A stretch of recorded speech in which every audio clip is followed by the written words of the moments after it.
ఒక అబ్బాయి గుట్టలు, రాళ్ళు ఉన్నటువంటి ఒక త్రోవన వెళ్ళవలసి వచ్చింది. అతను బాగా ఆలోచించి తన దగ్గర ఉన్నటువంటి చెప్పులు వేసుకొని ముందుకు నడవసాగాడు. చాలా సులభంగా ఆ ప్రయాణాన్ని కూడా పూర్తి చేశాడు.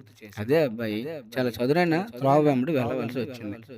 అదే నడుచుకుంటూ ముందుకు వెళ్తూ ఉంటే దారి మధ్యలోన తన కాళ్ళ మధ్యకి చెప్పులకి ఒక రాయి పెక్క ఉండిపోవడం జరిగింది. ఎంతటికి అది మన ప్రయాణాన్ని ముందుకు కొనసాగించట్లేదని ఆగి ఆ రాయి పెక్కను తీసి ముందుకి మళ్ళీ తన ప్రయాణాన్ని కొనసాగిస్తూ వెళ్ళాడు. అయితే ఆలోచించి అరే అంత పెద్ద కొండలు గుట్టలు రాళ్ళు ఉన్న ప్రదేశంలోన చెప్పులు వేసుకుని చాలా సులభంగా నడిచానే, ఇంత ఇంత సునాయాసంగా చదునైన రోడ్డు పైనుంచి నడవడానికి ఒక రాయి పెక్కను అడ్డిందే అని.